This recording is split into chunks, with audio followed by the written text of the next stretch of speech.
Right, fit like update, I'm sitting here with my father, Stuart Innes, and we're going to ask him 2 or 3 questions of what it was like in the Buchan, Doric area in the 1950s onwards, in the motor trade for a change. So, Dad, fit like? Oh, fine. Charming. Aye. Now, I was going to ask you, where were you born? And what year were you born and whereabouts? Well, I was born Merda, I suppose, 1939. 1st of January 39, which makes me now 83, 84 in 2 days' time. Aye. And you bed in the Broch for a start, that's for your... That's why we've been born in the Broch, in the Thomas Walker maternity hospital in the Broch. Aye. Which was the current place for that kind of work. Aye. Aye. And so, but you left soon after that for Resarte, didn't you? So, did you go to school? No, Ella White was between it. Oh, aye, aye. Tell us about that. Well, my dad went work in second garage, Yugi Motors, his second kind of service apprenticeship here. I was a good fellow for what I was talked about. And eventually, he come into wartime, he was, hitting down to Ella White for assistance to the aircraft industry. And I really came for the day because he never told me. But I came was doing here for about 3 months. He was stationed doing here for 3 months working. And then when that expired, he came back up and back into Broch again. So I think with 3 addresses in the Broch. And wartime was real severe in the Broch, a lot of bombing and villages again around about was damaged. There was one instance of all been about maybe say 2-year-old, and there was a bomb just landed just near far from our house. And the shrapnel was flying about, and some bomb parts and shrapnel come through a window. And I was sleeping in a crib next to my mother and father's bed. Oh. I've been lying there sleeping, and there's a bomb and disrupted all the building. So she come around behind to see if I was there, and here's me covered in blood. Bloody crib all broken, and found out it was beetroot. There was a cupboard just behind my bed, and everything was cooked out. Real jam of beetroot. I said, well, I prefer my strawberry jam. I didn't like strawberries. Oh, that's good. And then your schooling was in far. Where did you go to school? Resarte school. Primary and then secondary. No. And you weren't at teen weight, were you? Well, I wasn't academic, no. I just like I rest the kids, but I never went to get the academy. It was a strange land in Broch, bloody hell, I never went to get there. So I was in bed with all my pals here and disrupted a few here and there, but we got through it. And now I get the academy, as I said, so I started working with my dad when I was 15. And there on it went on until I was 20, served an apprenticeship with him, which was just that exciting because you get married to shoddy jobs, and swiping the floor, cleaning windows and polishing cars and things. But eventually I got through it, and there was a man come in to deal with my dad, selling cars. He was going to burn a shredder in the station garage in Broch. My dad and him was quite car friendly, so eventually Bernard, he took a bit of a shine to me, and he thought I was getting enough money for my dad. My dad incidentally I got 18 shillings a week, and after a bit of a tip from my mum, he gave me a pay up to £1. So I'd £1 a week. £1 a week. So the £1 a week, and then I progressed maybe another couple of years, like fiver. And that was that. So Bernard, he said, oh my God, you shouldn't be working for that. So he offered me a job, and I was going to get £6.50 a week. So I jumped at the chance, and luckily my dad was quite pleased because he wanted me to get a bit of a tuition with somewhere else, which I did. I worked with him for 4.5 years, nearly 5 years, until this time I got married when I was like 21, and therefore progressed I failed and get the tool works, which I didn't like, spraying big compressors and raw orange, so I got a bit bored with the colour. So I decided to leave. I was going to be put out to night shift, which I didn't really like. It was unnatural to me to work at night and sleep through the day. So anyway, I left that and decided to try it on my own. Well, I'd located a shed in the same village here. And Rosarte. In Rosarte. And my dad, well, I was kind of out of his clutches then. I decided to start on my own, which I did, and I got that shed. It was it belonged to Alexander the bus people, and there was I think I paid him somewhere £5 a week rent to rent that shed, and I wanted to try and buy it, but at the time I couldn't really afford it, so they said, well, if you can come up with £1,000, well, maybe my Cecilia. I said, well, I'd never make £1,000 at that times. I wasn't selling cars and things that time. I was just working, maybe 14 hours a day. I liked working. My wife didn't see much of me. The parents didn't really recognise me sometimes. I was never hardly there. Anyway, Simpsons took over and I decided I could buy it for them. So I bought the shed for £500. I could measure that at the time, so I started selling a few cars here and there, working, and basically it was just a job. I didn't work with anybody else. I just did everything on my own. I didn't have water on the premises. There was no water in it, and I tried to think, well, I used seawater, spotty seawater out here, but no, it didn't work. So I decided to carry water to my house, which is in Rosarte as well. 5-gallon drum of water did me for a fortnight until the tin started rusting. So I teamed out and got a fresh lot. And then the lighting consisted of just bulbs. So I managed to acquire 4 street lamps for us, council. And I bought 4 of them, but they had 300-watt bulbs in it, which was very expensive and electric. But it gave me a good light, and they lasted about 20 years. So eventually, I was kind of moved. I was there about 35 years, still on my own. I didn't like helpers, but I was still in a few cars at this time, so I was getting on my feet a wee bit. Quite happy. I should travel about and buy cars up at Cornwall, Aberdeen. I get into Aberdeen every week. I come to get a few contacts that I knew and trusted, and they trusted me. I would like to buy a car, body-wise, scruffy, but mechanically sound.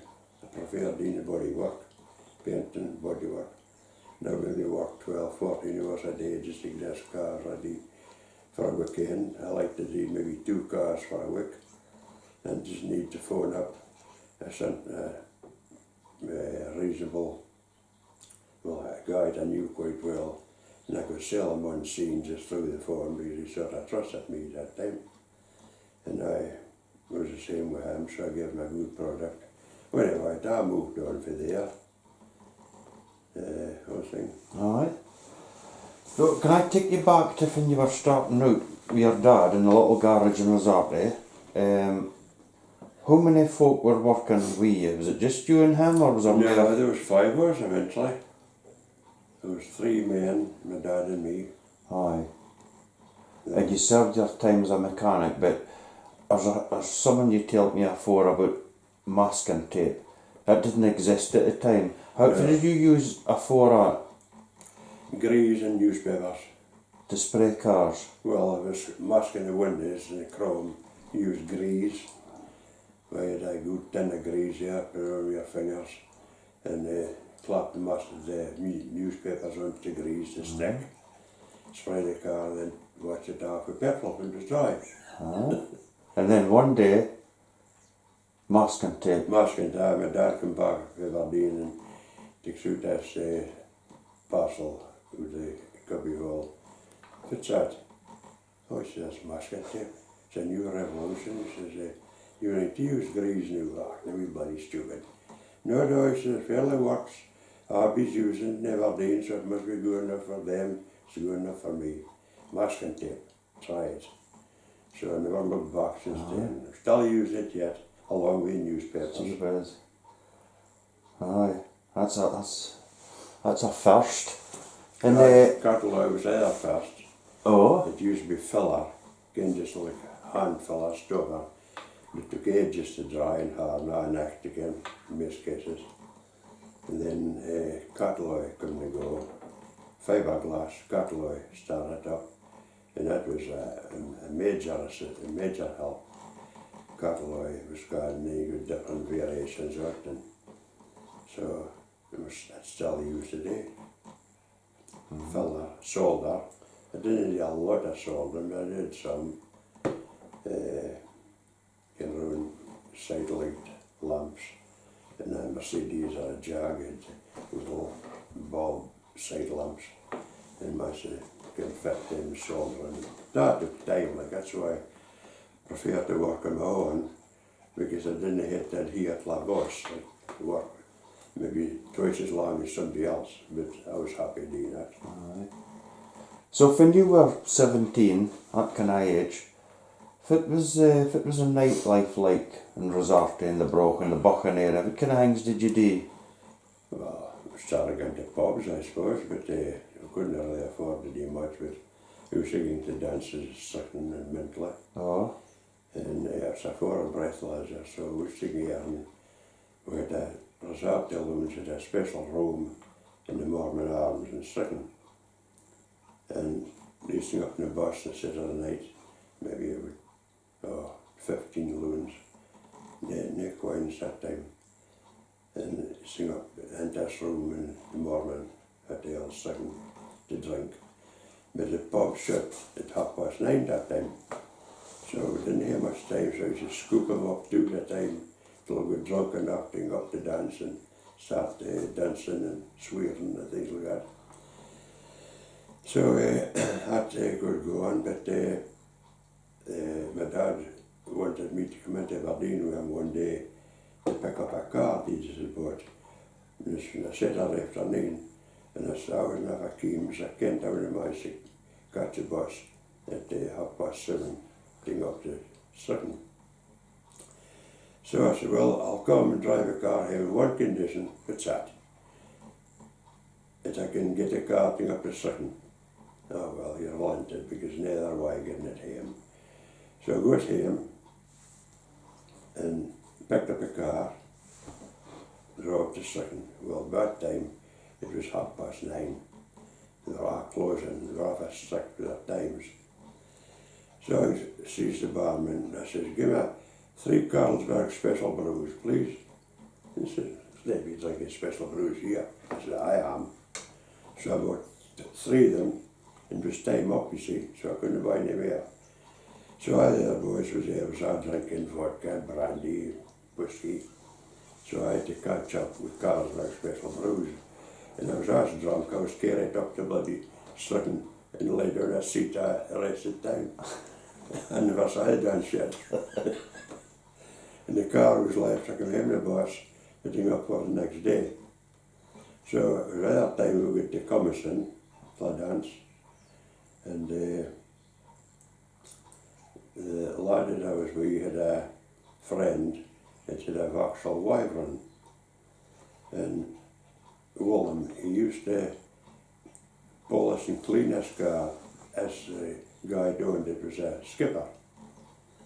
He was a skipper on a boat, and he had a Vauxhall Wyvern, which was a fancy car for his day, back in the 50s, 60s. So Willem used to get a wee shot out at night, getting just for his payment, looking after the car. So it was him, Willem and Richard and me once up to come us in to dance. Sees the dance and drink, of course, was there. So I was going back home, and I said to Willem through the night, well, I could drive home. I didn't mind what a licence I know, but it was half a year in the time. But it doesn't matter. We took chances like that. So I had to drive a car home to Saturday. So I was going out of Commerson, down a brae, down a hill, and at the end it was a sharp right-hand bend. Oh, well, I was going tearing down here, I was 50 mile an hour, which was fast that time. Well, I shouted, hey, there's a car, whoa, whoa, whoa. Oh, too bloody late, fast driving, you and me, crumple, crumple, crumple. Bloody car somersaulted into this ditch. I wasn't proof, now on this side. It was near it was hot, really, it was scant scratch bits and it was but nothing serious. So there was a few cars that must have seen us and stopped to give us help. So we made a kind of bridge with pillar posts to drag the car back on the road again. It was still running, and I came silent, I know, but it did land. So I managed to drive it home to Rosati, and I put it back. In the shed. My dad didn't care, he just bed off the road. So I said to Willem, we'll be able to get this car sorted for 10 o'clock. He was doing 10 o'clock on a Sunday morning. So I knew we did that. So the roof was cut in. And so we went inside the garage, sitting in the seats, kicking out the dents in the roof, kicking and missing the roof. Cutler was found out the last time, so we made a quick repair to hit our spring at 10 o'clock, which is true. So he come down earlier and, how was you going last night? Oh, I was sitting. He says, damage in my car. Well, I says, it's Willem's car. Oh boy, I'll be really mad. Oh well, I says, you'll make a carker of all at yourself, you'll have to do a sort of expense funds in you. So, alright, we get that sorted. But luckily the guy doing it was no fussy. So he never noticed. It was alright as far as he was concerned. That's it. Aye, now, you and your dad, when you were working, did you not make a car of your own for scratch? With different parts and nothing, and that was a local celebrity at the time, I mind, in the press and journal nothing. What was the story of that now? Well, press and journal phoned us now, so we would take it down to show it off in front of the Marshall College. And oh, my dad agreed, because I opened car was no top one. Anyway, we'd made this car spare time kind of hobby job. And he bought a chassis, just a chassis, and engine gearbox for a lad, Hard, and I can remain in Hard's Restaurants in Aberdeen. But he was familiar with this Robin Hard, I think was his name. Bought his chassis and he drove it home himself, just a chassis. No, it's like a thing of seat belts and lights and all that. We drove it home, and he started building again with different parts. We called it the bits of beds and bits of prams. I think just welded up. He was a good welder, so he managed to fabricate a sort of base for a car. Then we covered it on with 18 gauge steel. 10 sheet, cotton welded, took us about 6 months, which was a hobby job. So eventually, I passed my test, and I think at that time, so I must have been 17 and a half or so. So, and Aberdeen, but he was driving, he didn't let me drive it. So he drove it and was photograph was taken in front of Marshall's College. And it was like nothing for it, like it was a bit of a showpiece, a bit of show on the front of the paper. And whatever happened to it? You care? Well, we drove it, I got it eventually. We did it for a couple of years. And I mean, there was one weekend, well, it hit past my taste the rest of it. It had a bench type front seat, it was an Alvis, kind of hill seat, it was no bucket seat, bench seat. So it could have 2 passengers. So, there was 2 brothers, a couple of mile up the road, I used to play wing up and catch rabbits and snare rabbits and things, and country loons. They used to go into the pub and drink along with. I mean that one of them was drinking Bacardi, started Bacardi drinking, and we decided, when was best the night before, if I could ask car, we were going to do in Edinburgh. And I didn't tell my dad, I just said to him, oh, could we just show this car, one thing for a run into Aberdeen, doth it park? It's hadn't sunk in a gala.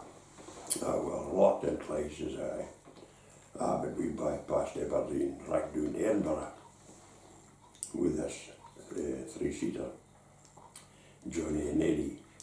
And we ran up and down Princess Street a few times, waving to our young queens, and with the windscreen washers set at the side, and if we stopped at a halt sign or something, with the washers painted to the left of the car, and we squirt out the coins as they were standing beside us. Squirt out the coins and what, and then drove off laughing. But all of fun. That days. It's a good job you weren't photographed in Edinburgh for the local papers, eh? Oh, good. So I thought you were in Aberdeen. Oh, we drove home, and my dad, he did came, but he never said. I suppose he'd been like what I am now, and laugh about it. As long as there was no injuries, and there was no damage to the car. Drove it down our 4th bridge and everything, and was doing 60 mile an hour in some places. They were excited. Now, here's something that might be interesting to folk. In 1956, and when was it now? 16th of June, the famous Jim Clark had his very first motor race at Creeman, or Crimond Aerodrome as the posh folk call it. We call it Creeman. Now, you were there, weren't you? Mm-hmm. You saw Jim Clark in his very first race at Creeman. Now, what's your memories of it? Oh, the vivid memories. I mean him fine, and he wore a red t-shirt thing and a brown crash helmet with goggles, and he kind of walked a bit past us, but I was fair mesmerised the way he drove us 3 cars. That particular day, there was a lad called Ian Scott Watson, and he had entered this car to race himself. He was a bit of a novice, this Ian Scott Watson, and he was the founder of the Border Reivers car club, kind of like a Curie course, but a wee bit less. Mm-hmm. And he and his DKW William, and the Porsche and the Jaguar was stood up in trailers. We found us out, and Jim Clark, Ian Scott Watson drove in a race, and before he finished in the middle of the field somewhere. It wasn't a fast car. It was a DKW Auto Union, a 3-cylinder car, 1000cc, with 50 horsepower. So it was underclass like, but anyway, it was all fun to him. So Jim Clark, it was a race in 2 heats. So Jim was a friend of Ian Scott Watson for come up just for the day to get past the time. Mm-hmm. He was a farmer at that time. His father was, he was assistant. So he tried Jim Clark, the hair driver, so he drove a car in the second heat of the race, and he was 3 seconds quicker than Scott Watson. So therefore his career started off with DKW at Crimmin, and that's fact. Then he drove the Porsche, a white 356 Porsche. That's more the famous 911s. And he drove at Masterley, and we was that score and watched him. And the way he drove that car, and again it was a rear wheel drive car obviously, engine was in the back. And he was going drifting through this bend, it was so exciting to watch him drifting this Porsche, 45-degree drift right past us. And the other cars, again he was outclassed even then. And then he drove a D-type Jaguar in the last Libra race of the meeting. And I think he won it as well. If he didn't win, he was very close. I can't really determine, but a D-type Jaguar belonged to Border Reivers. So that was the start of Jim Clark. Amazing. And eventually, I went to about 20 Grand Prix in that time. From the Bairns was young, and the 3 Bairns, and I had a 3-litre CSI BMW this time doing the Grand Prix, and the 3 Bairns in the back and the wife, and we got in bed and breakfasts. And so Jim Clark, his farm, can't remember the name of it, but Churnside, I think. Churnside, no, that's a village. Is that the village, is village he's buried in, I think. Anyway, we managed to get to the farm that his dad owned, and I went to the door, just knocked on the door, and this woman come to the door. She seemed to be the care lady or something. Started asking her about Jim Clark, is it possible to see when he was getting memorabilia after he was getting more famous at this time. So she says, that's a midden that he practiced on, a midden out in the yard that he practiced on with a scooter type of car again. Right from an early age when he was a child. Progressed to that, so she says, I'll go and see Mr. Clark and see if he'll allow you in. There's a few memorabilia photographs that to be seen. That's for his Before the museum started up, aye. It's long before it. So he took us in here, and it was a life-size portrait right in the front room, above the fireplace, of Jim Clark. And he was bad legs, he was a bit crippled, if it happened to maybe an accident, I'm not sure. And he kind of took a shine to me because I was so interested in Jim Clark. Now, so I'm so interested in Jim Clark, I've named my son after him. My son's Clark Innes, which is here today with me. Aye. Ask him That's me. questions. So that started off with there, and I've got a few stories out his dad, and anyway, it was just part of the experiences when we was going to the Grand Prix. And you've had more than one engagement with racing drivers now, because I think in your 75th I wrote you a letter wishing you happy birthday, young one or something, was it? Sterling Moss. And then in your 80th, it happened there, I phoned you up in your 80th. It was the 80th that you could Sterling Moss to give me a card. You got the... No, that was 75. When you were 80, Was it? somebody else phoned you, mate. We were in a hotel in Peterhead. I was at the American World Champion, his name again. Mario Andretti. Mario Andretti. Aye, only Mario Andretti phoned him up. The most famous racing driver of hell of United States. Aye. What's his name again? American boy. And you got a bonnet card for Jackie Stuart, and with his helmet on it for your 80th. But you did a bit of go-karting, didn't you? When you were fit, how old? 17, 18? I my dad at portrayed all this sort of thing, just get a bit fun experience. He was a bit of an enthusiast himself. sail, so it kind of got me into it and started racing in Boyndy. But it was a kind of bit of underpowered kind of car, so it was never winning the thing, but it was a lot of fun. We used to practice the beach down here on the sands, back and forth, and I know the population was out there, was noisy. Spanish in Montesa. But it was a lot of fun with it, and we didn't get ourselves killed, so it seemed to work okay, experience.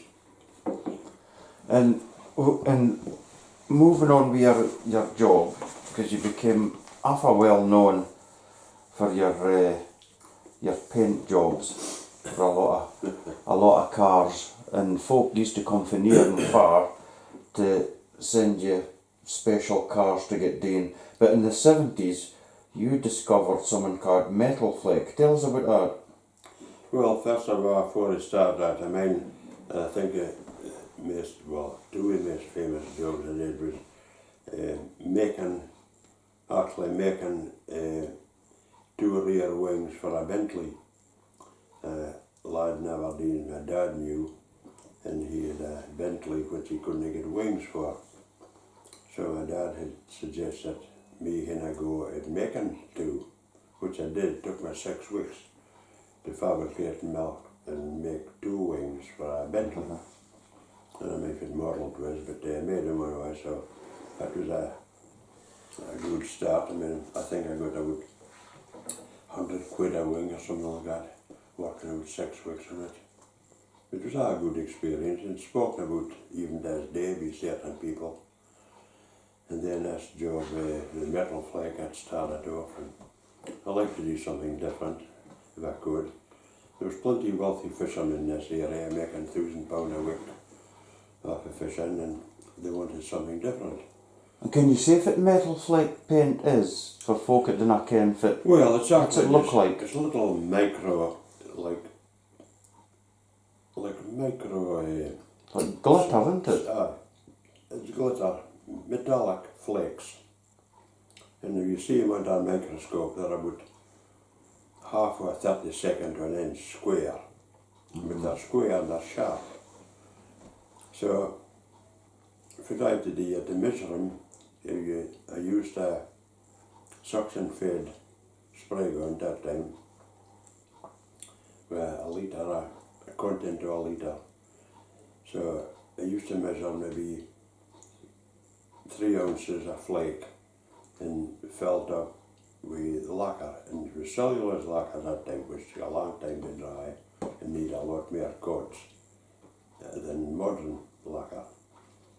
So I ended up getting them 12 to 14 coats of lacquer mixed with this Metal Flake.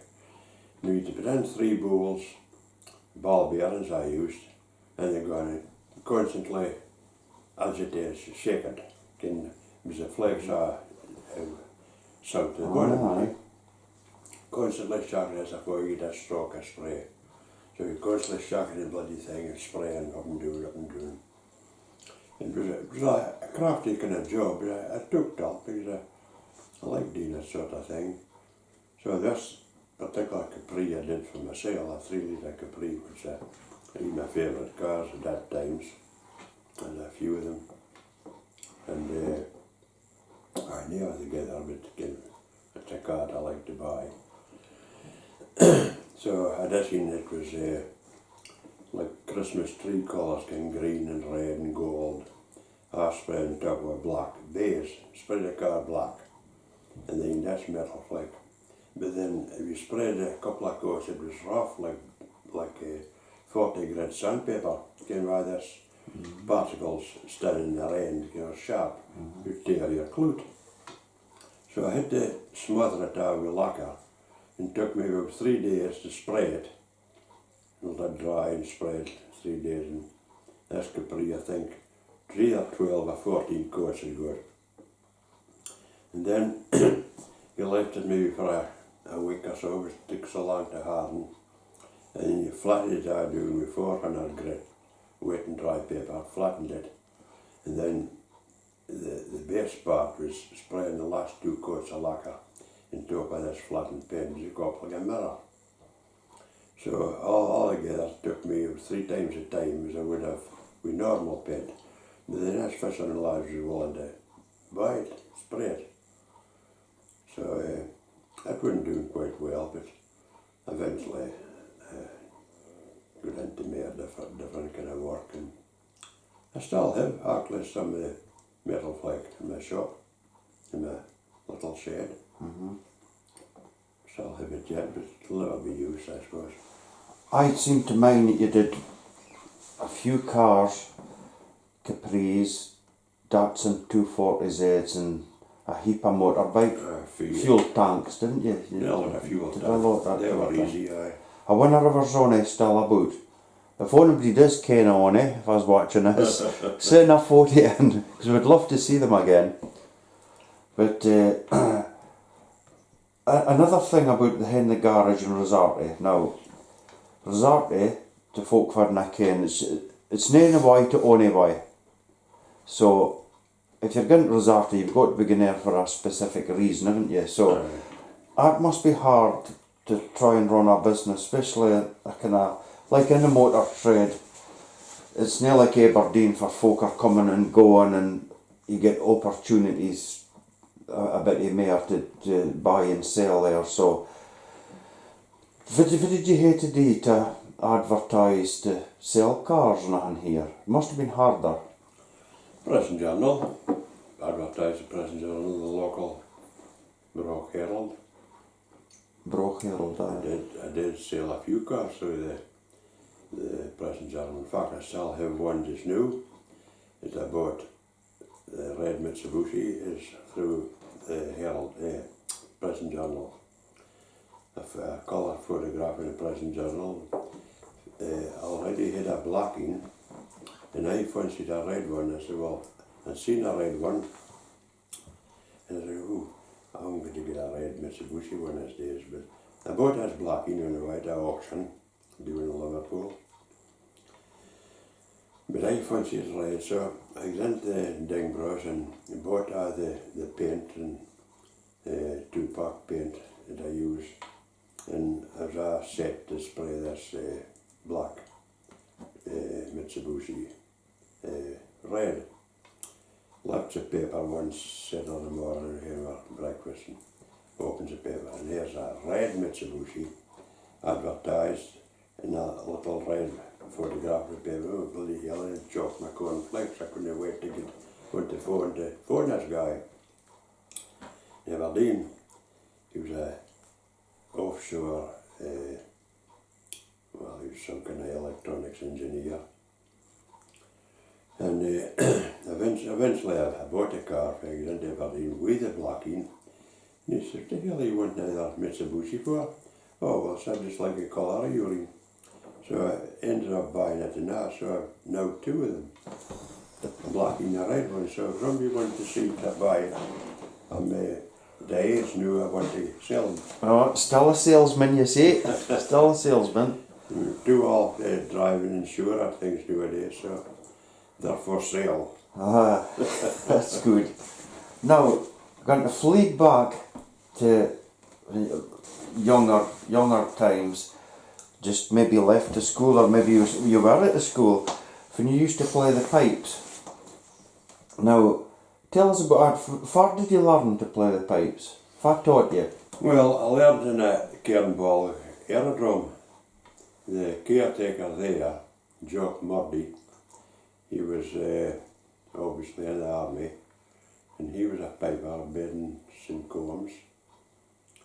And my granny wanted me to play the pipes. I was 9-year-old. He wanted me to play, she wanted me to play bagpipes. She was a proper Burns fanatic and Ken Scottish through and through. So she wanted, I was the only grandson in the family. My mother had only me at that time. And the other sister, she was killed in the war. And the other sister had 3 daughters. So I was the only grandson. So obviously a bit spoiled, I suppose. Anyway, she asked if I could learn a practice chanter with this Jock Murdy. But I had to go to St. Coleman's Kernball Aerodrome every Saturday to learn to practice chanter. Now, he was a caretaker here, so it was a little hut that we used to go until. He'd have a cup of coffee and a biscuit laid out for me, and I would catch the bus to the crossroads, walk about half a mile down there, and he was not a fine man. He was friendly with my granny, so it worked out. So I was here for more than a year practicing the chanter. Never got to play pipes until I was out a year there. And then he thought I'd maybe ready to start playing bagpipes, and my granny, of course, she bought a second-hand half-stand set, because I wasn't a very big 9-year-old. So it started me off with bagpipes, and I worked for 9-year-old up till I was 21, and got all my teeth out, so I couldn't bite the chanter. And that was the end of your piping career. Yeah, in my piping career.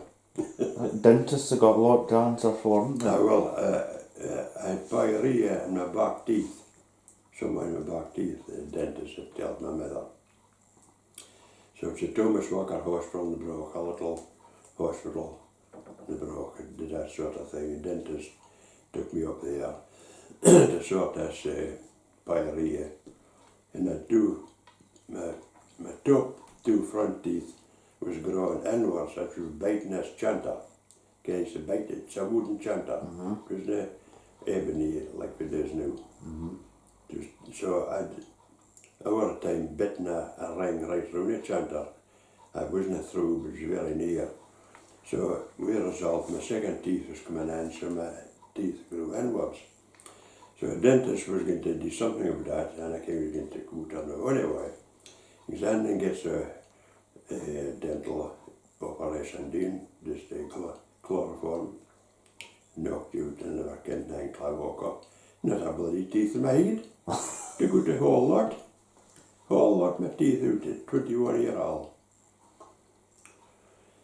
My mother was mad because she wasn't informed of that, but he just thought, well, I had a few bad teeth and that's front teeth off, as well to get a lot out. So what she did.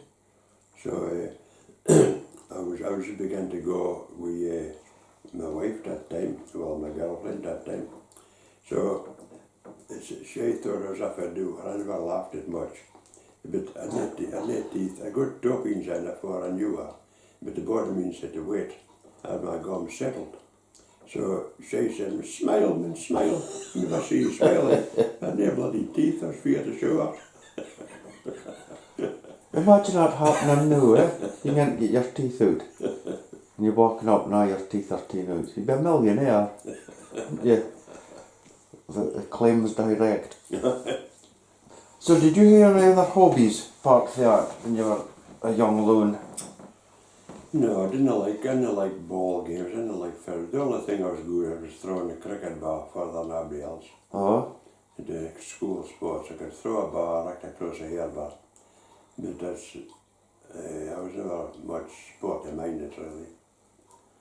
I could throw a steen or seemingly, I can still, well, I can't eat now, but I could do it for a long time, just throwing a bar, object across it. No, I wasn't a sporty person. Did you collect anything? Oh, I've got the bird egg collector came with the West Rocks over here, seabirds, and I mounted a good collection of birds' eggs, about 60 eventually, in a big box lined with moss and cotton wool. Some good eggs, some good birds. I collected mostly myself, but I did get a few in exchanges. I did collect a few rock climbing, West Rocks and seabirds, gannets, seagulls, all kinds of seabirds. But they disappeared somewhere. And that connection with St. Combs, you used to go out and see the Jock Monday, and that wasn't the end of St. Combs, was it, in your early career? Because you told me once you used to race a train back for your work. Oh, aye. Tell us about that. Well, that's when I was working with the Paul, we tried him, Bernard. I had a Ford 8 that I used, and St. Comas was about 3 mile from my work, three, maybe 4 mile. And the local train ran that line from Brock to St. Comas, again 3-4 times a day. And there was 2 guys on the train, they worked in the same place as me, and they went home to dinner to Cairnbulg. There was no like getting hotels and pieces, they get home to dinner, the day work and go home and back.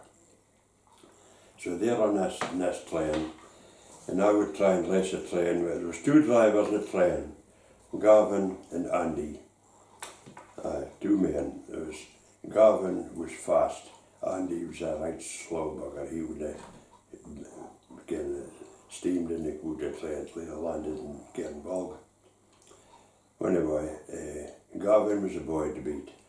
So I used to try and left the station, train station, with a Ford, and Jimmy Bain, one of the lads, he was in the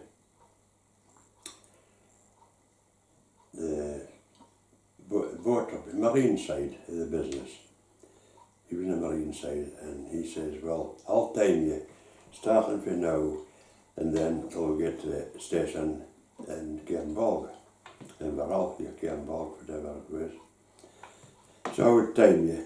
So I was tearing through a broch and making for the Cemetery Road, and just at the end of the Cemetery Road was a right-hand bend, and the railway was very, very close to the road that time as it went past, maybe about 50 yards, so I could see all the passengers in the train.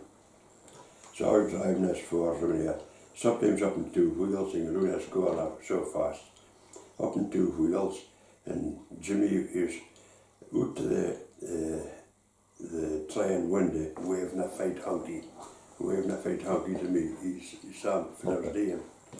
So sometimes I would beat him, sometimes I lost. And there was that traffic on the road, I would maybe hesitate a bit and they get past, but that was fun. I never copied either. Good going. A Ford 8. Aye. So if it was your first car, your own first car that you bought yourself? Well, I think maybe it'd been a Morris 8 or something. It was all little ordinary cars, getting 7, 8, 9, 10 pounds worth maybe that time. I mean, I had a A40, Aston A40 pickup, which my dad had been back in a trade in. That's when I was back, I can't remember where we Schrader or no. Doesn't matter. But it was a garage up in New Bath that I used to frequent a lot and sometimes buy or sell him different cars, and that's a A40 pickup, which was a bit of an experience. My dad says, I'll do the mechanics out and you do the body, and then you can buy it from me. Which I did. He had to work hours and hours and hours to pay this A40 time back.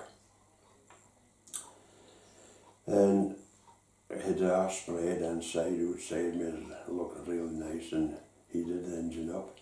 And eventually I didn't like it because I A40 pickup was maybe Nina Coins would come out and things. It Wasn't it cool? No, pickup. So eventually I went up to Bath, and the boy fancied it because he'd a farmer lad just in need for this car, just ideal he was looking for. So I thought, oh well, I'll get a chance here, maybe manage to sell it. He wouldn't buy it because he'd too much cars. But he would give me a swap, give me an exchange with something he had. And I said, well, if it be good. And I was eyeing this big, if it was a Buick. It's a big straight 8 American car anyway. I think it was a Buick, I'm not sure in what. A big, huge car, kind of like American cars with post-war. So I dealt him the pickup for this Chrysler Buick, Alcata Buick. And I gave him £7 to swap. I gave him £7 on my 40 for his Chrysler. And in cash, no checks or anything that time, you see. No VAT or nothing, so I came here with a big Chrysler and said the 40 pickup, so Dad finished that, he burst out laughing, bloody hell, that should make me new. He said, a bit tractor next, and I said, no, I'm quite happy with it. So anyway, it's the time of snow, it was Biden in St. Combs that time, was no long married, and I think we had our first child, Susan, and coming home, I was working with Paul from my news, I was coming home from my work with this big Buick, and there was two cemeteries, the first one and then the second one was at the middle of a brae, steep hill. So I comes aboard the hill and the road was covered in snow, white, and out I seen was a string of lights, headlights, tail lights, stuck in the brae, couldn't get up in the corner. There was maybe about 10 cars stuck and stranded. So I thought, oh well, I'll put this bloody car into second gear and I'll pass a lot if I can. It was a big heavy car, you see. So I got up and I passed about 3/4 of them, and a tractor was just stuck in the road. I couldn't pass, I had to stop. But I passed about 3/4 of this car with the power of this big Dodge, this big Buick. So it was a tractor job again, trailing them out from 4 hours in the morning, 4 hours in the red out. Up to St. Combs, and I would find time after my granny's house that I had got, well, being a grandson, I was kind of left his house, and it was like a button bin. It was like a button bin house that it served us well. And my Uncle Charlie, he just worked with a local joiner, and he put a new roof on it, just near long before my granny died. And it cost her £200 to put a complete new roof on. So that was me fine at a house, a comfy house, a new roof. So eventually, the house was mine, and was going to move out to Zart. It'd be nearer my dad and work and the rest of it. So I put the house up for sale, and I got a magnificent sum of £400 for the house. The whole house, garden, everything, 400 quid, so I was rich. So that's when I started buying more cars, again, £7, £8, £50, I get to Lithgow sometimes. So basically, that was that episode. I once dealt with a guy doing in Southport, eventually, and I had a Maserati at that time. I bought a Maserati, a guy in Aberdeen. That's a Ford Maserati. It was really kind of well known for that. What model was that now? It was a Ghibli, wasn't it? Ghibli. 1969 Ghibli? I bought it for Jack Wilson, Aberdeen, the garage that time, the current garage, Jack Wilson. And it belonged to Scott the builder in Aberdeen, but it didn't have any history along with it. So I felt I wanted the history for a car like that, if I was going to be selling it. So I went down to see this Mr. Scott, but he just ignored me because I didn't buy it for him. He said, you'll have to go to the lad you bought it for. He said, I'm not helping you, but I was trying to figure out if the car was genuine, service history and all that, so I had to sell it on. But it was costing me £2,500 that time, which was a lot of money. But eventually I got a lad doing Southport, which happened to be a mechanic for Sterling Moss. In his younger day, I found out through other sources. And he had a little garage doing Southport, which bought sports cars like that. So I decided to do and meet him, sell us the Maserati Slim. It's a lovely car, metallic green, 1969, and fastest cars ever I drove. I managed to do 150 mile an hour at one stage, but I slackened off, so I feel the tyres burst. Motorway. So anyway, I phoned up and asked if I could be doing in the morning to meet him to try and sell him his car. Well, this Maserati job, phoned up and said, I'll be doing the morning 6 afternoon, favourably weather, summertime. So imagine driving down the motorway in a Maserati on your own, you know, just like a dream come true. So, set sail with for dinner time, or good dinner time. The 2 hours in the Broch, which I had to pass on the road to Aberdeen.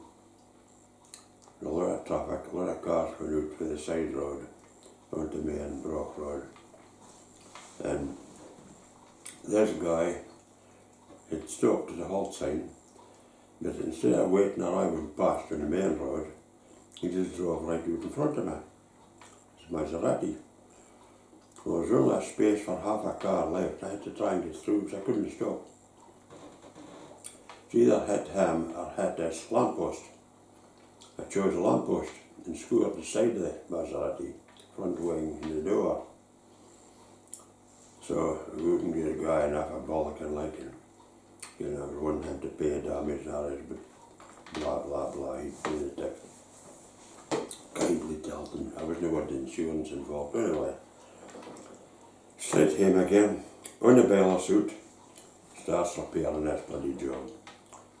I didn't phone a guy at that stage, because I didn't want to tell him that smart bashed the car. So I worked on for 2 days solid, night and day, before I got it finished. It was metallic green, did a wing in the door, score damage.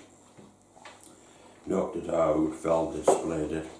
It was already like 2 days, so I phoned him up and I just says, oh, you know, a wee bit of a hiccup up at that end, I couldn't have managed to come that day, but I'll be doing the morning. Never mentioned the bump. So it was a cellulose paint at that time, and once that cellulose paint is dries, it dulls down, through the air. You kind of heat it up like the oven and everything. So I managed to spray the outside the car, and I took a brush or a teacut with my muslin cloth, and I was half doing motorway, and for something to eat, the rest in a coffee. And I noticed it dull down with the air being through it. So here's me brush on rubbing the bloody polishing up a car in the motorway coffee. And I rode down to Southport. Clothes and teacups, rubbing like mad. So I thought we wondered what I was doing. Anyway, I gets down here, and eventually I settled in the car, but I need a car to come back. He was going to take me to the train. But I fancied a Lancia Gamma he had. So we ended up in a deal, the Maserati for this Lancia Gamma, which I come home with and managed to sell it to the local county garage. So I had a good deal. Eventually it was worth my brother, if it hadn't been for this bloody accident. But it all worked out. Basically, that's it. So you must have seen some, well, in nature or kind of business, it was wheel kint for being either dodgy characters or some right characters. What kind of folk did you meet in the motor trade? Right colourful characters, or any of them? Well, you try to deal with genuine folk who bring to rip you off or anything like that.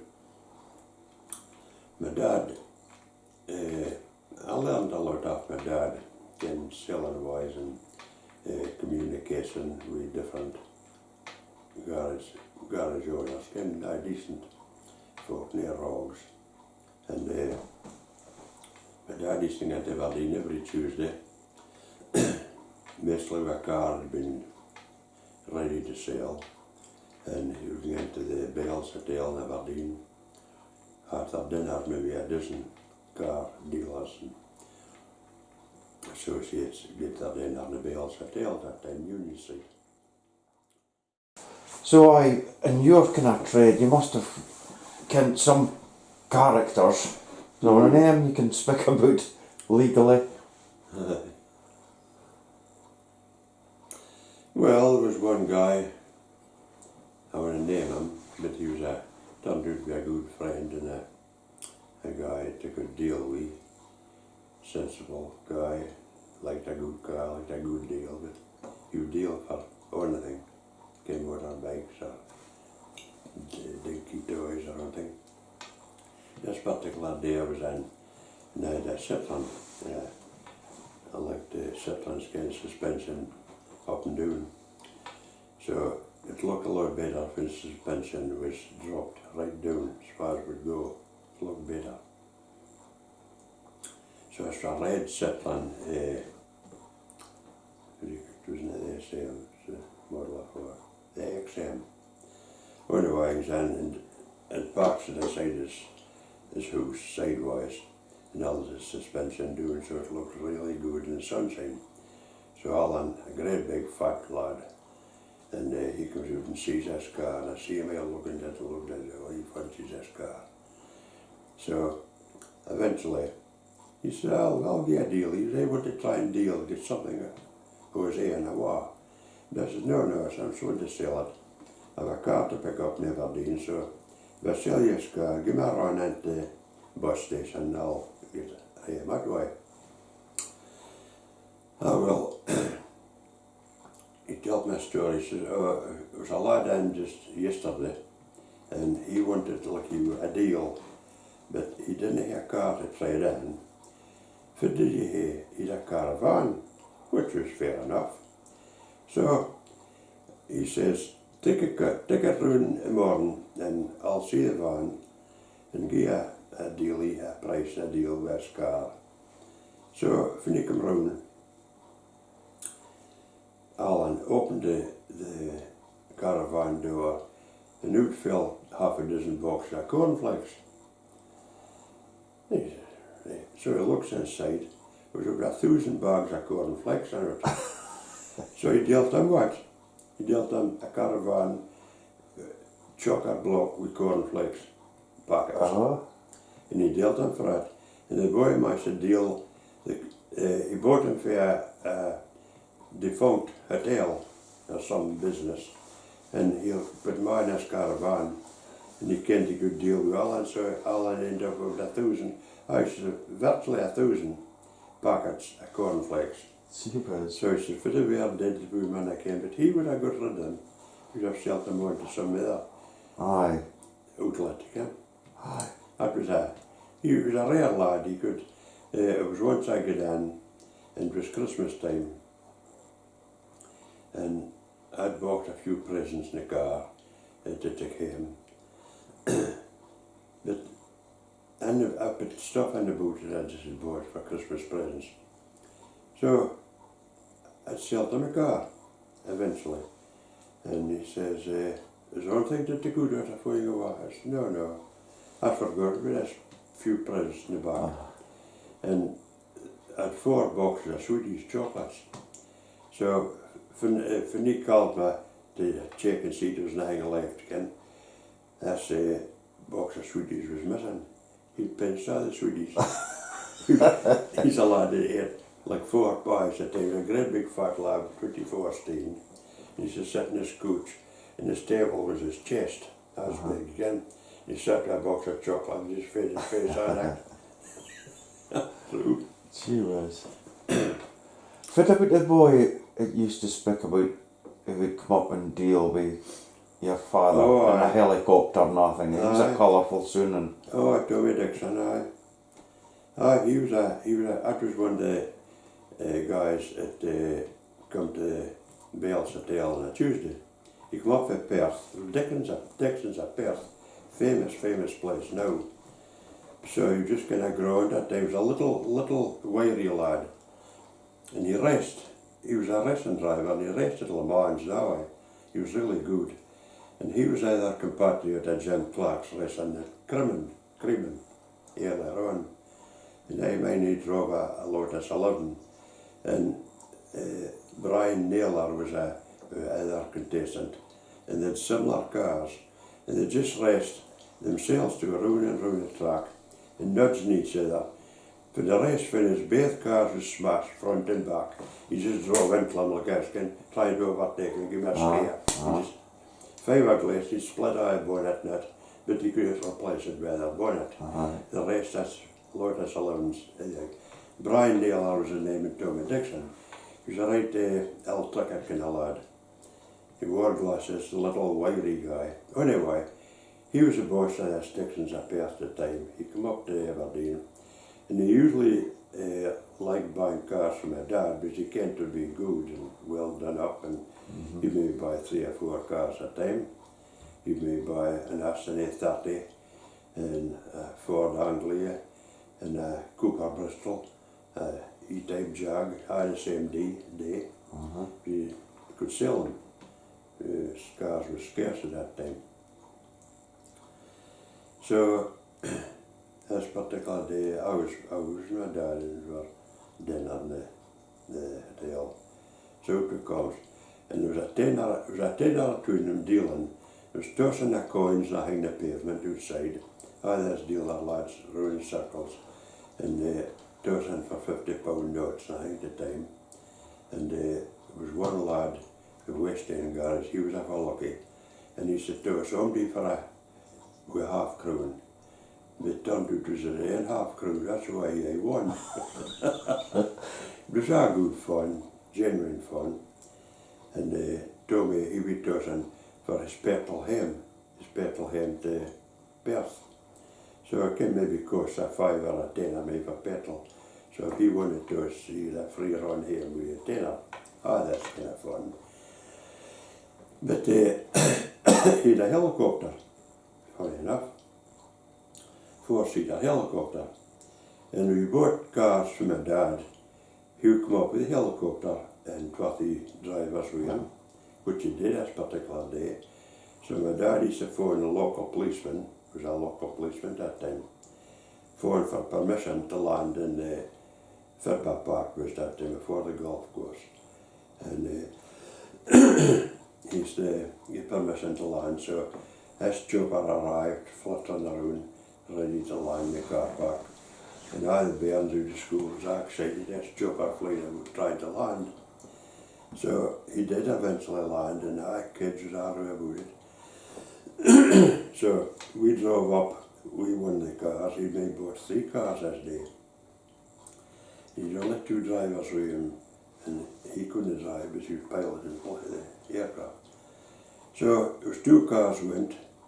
There was an E-type Jag, and I can't remember the second name was. It's a little Fiat, I think it's a Fiat, doesn't matter, it's a little car anyway. It was an E-type Jag and a Fiat. So Tommy, being a racing driver, he wanted to drive this thing home. He says, I'll drive it home and I'll come back for a job in the morning. Oh no, I couldn't do that. Couldn't leave a job in the car park in the golf course that time. So the dad wanted to get back to the chopper, and he got in a lads to drive the E-type, and then they drive the Fiat. So it was all good, crazy fun, like, and you know, on a chopper and flying about. You couldn't imagine that these days, could you? That kind of thing. Oh, it's a real fancy chopper. Aye. 4-seater. And at that time he come up to Aberdeen with a 300 SL Mercedes, the Gull Wing 300 SL. And this other garage I was speaking about, it does the fake half crown. He had the West End garage, and just outside the garage, a lot of dealers would congregate through there, get out here, news and speak about cars. But just up a road a wee bit was a crossroads, and the main road right down the back was a normal thoroughfare for buses hanging past it. That's crossroads for the garage up here, that's the main road. So he has 300 SL Mercedes, that's a really £1 million car a day. So he was out trying to time himself, come off of Perth, the fastest time coming from Perth up to Aberdeen. So he says, I had 2 bits of stuff for Wednesday, took up 2 birds, and 3 of them come up in this Mercedes. It's a 2-seater, but mostly crammed in them in the back. So he come up around and he thought he broke a record, like the speed record.